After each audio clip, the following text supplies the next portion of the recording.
Flying books.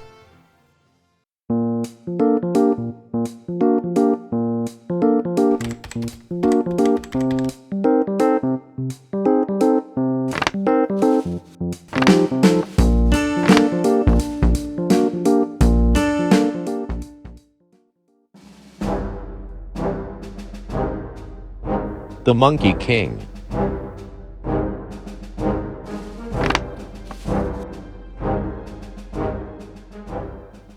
Long time ago, there was an emperor called the Jade Emperor. He saw that there was a lot of bad emotions and wrongdoings in China. He wanted to punish them, but a wise goddess called Guanyin explained that in doing so, it will bring more grief. She advised that the emperor must seek the scriptures that show the way of the good.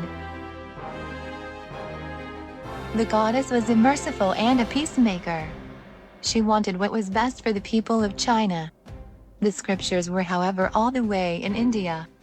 They needed to find a brave and adventurous soul to go on a quest to bring the scriptures back to China safely.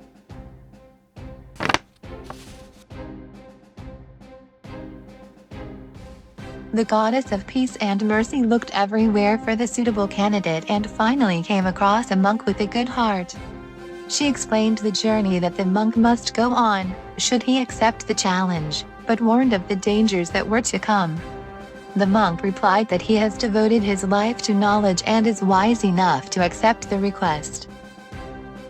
The goddess explained that she will present him with many helpful friends in order to assist him along the journey. The monk was given a name Tripitaka, a robe, a golden bowl and a white horse. He was ready for his journey and set off into the horizon. Tripitaka came across the Five Elements mountain after a weary travel. The forest looked very scary and there was a dark, eerie feeling surrounding the mountain. The demons looked to attack travelers that went through the mountain path. The roads were very uneven and it was a challenge. But Tripitaka traveled into the mountain. As he rode through the forest, a scary and almost screechy laugh came from the dark bushes. Dismounting immediately, Tripitaka slowly walked towards the bush. As he slowly walked, he sensed something strange and suddenly a hairy paw grabbed his ankle. Startled, Tripitaka looked down to see a monkey looking back up at him. With a mischievous grin and a frightening smile, the monkey laughed again. Tripitaka exclaimed that it was quite a scare and asked what the monkey was doing in the mountain. The monkey explained that he was caught stealing from the heaven and Emperor Jade exiled him from his kingdom. He had been living in the mountains ever since. Tripitaka thought that the punishment for stealing was very harsh, but the monkey continued to say that he did not only steal his food, but drank the elixir of immortality which only the emperor can access and drink. Tripitaka listened carefully. The monkey confessed that he only took a sip, but after tasting the drink, he gulped the whole thing down.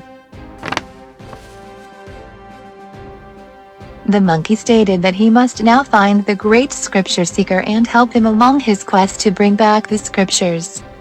Tripitaka was surprised and explained that he is indeed the person the monkey is looking for.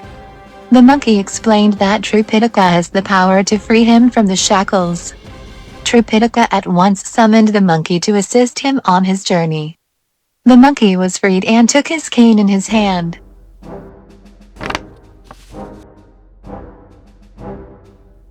The monkey explained that he has magical powers and can use transformation to turn into anything he likes. He also boasted his transporting skills and offered to showcase it to Tripitaka. The monkey demonstrated his powers and transported into various places surrounding Tripitaka.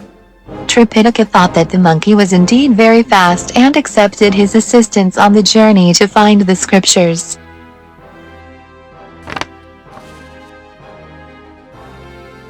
There was a tiger ready to pounce on Tripitaka.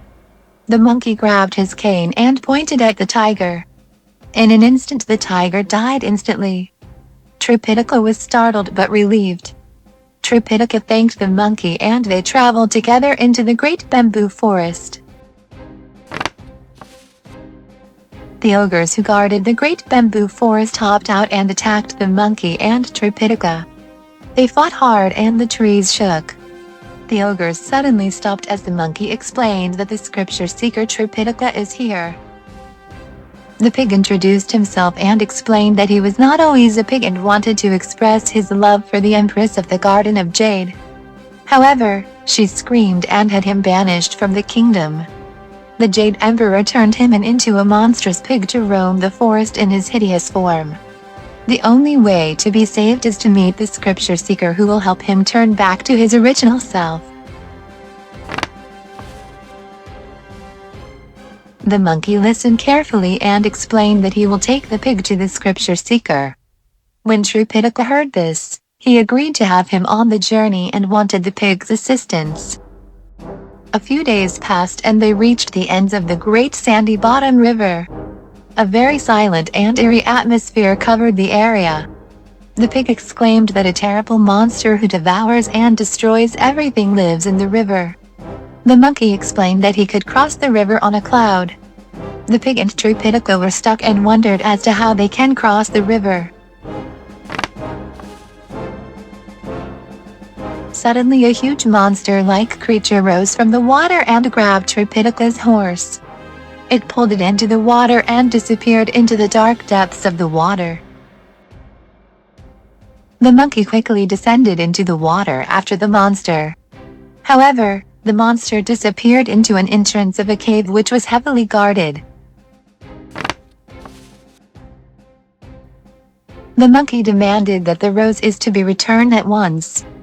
The monster laughed off the monkey's command from inside the cave. The monkey had had enough. By plucking a hair from his head, he cloned himself into a 1,000-man army. The monster was ready to fight off the monkey and ran out of the cave. However, there was no monkey to be seen. The monster exclaimed in victory. However, a beetle suddenly bit him very hard from behind. It was the monkey in disguise. The monster leaped up from surprise onto the riverbank. While Pixie and the monkey were busy fighting the monster, an eagle swooped from the above and snatched Tripitaka. Tripitaka yelled for help and then Pixie and the monkey realized that their master had been kidnapped. The monkey and Pixie exclaimed that they must help the great scripture seeker, Tripitaka. The monster, after hearing those words, dropped his weapon and asked if it was true. The monkey and Pixie replied that they are on the journey with their master, and indeed, he was the scripture seeker. The monster vowed allegiance and explained that he would like to join the master in his journey. The monster explained that his name is Sandy and that he was once the emperor's cook and regularly performed juggling with his precious dishes. However, the dishes all broke and with the emperor's fury, he was transformed into a monster. The monster explained that only the master can help him escape from this atrocity. The monkey and Pixie explained that the master will decide. Monkey changed himself into a falcon and flew to find his master along with Pixie and Sandy. As they approached the eagle's whereabouts, a flock of aggressive eagles attacked the crew. After fighting them off, the crew landed on the top of a mountain where a dark cave was located. They called for their master and their voices echoed through the walls of the cave. They found their master in a basket of boulders. Tripitaka cried out for help and the crew approached the basket. The eagle suddenly swooped in and threw Pixie and Sandy into the basket along with Tripitaka. Transforming into a bird himself, the monkey fought the eagle and left into the horizon while chasing each other. Sandy introduced himself to Tripitaka and explained that he could change the basket into something breakable. They all realized that the boulders were eggs of the eagle. The eagle realized this and flew back into the cave. As the eagle swooped in, Pixie smashed the basket and the shards exploded into the air, killing Eagle. Tripitaka, Pigsy, Sandy and Monkey all made it back to safety on Monkey's back as he flew across the sky. That evening, the four of them had a feast. Sandy transformed various items such as leaves, twigs and pebbles into delicious dishes. As they feasted on the meal, they discussed about the journey they went through. Each of them started boasting about what one did and the other couldn't do. It got so loud that Tripitaka was very irritated. He commanded them to stop and explained that all of them did very well in their part. Tripitaka preached the importance of teamwork if they were to work together and find the scriptures. Monkey promised to try and keep the arguments to a minimum. Tripitaka and the team agreed to try and work as a team so that they may retrieve the scriptures and take it back to China. They faced a lot of challenges along the way but were loyal to each other and fought hard until the end of their journey. The end.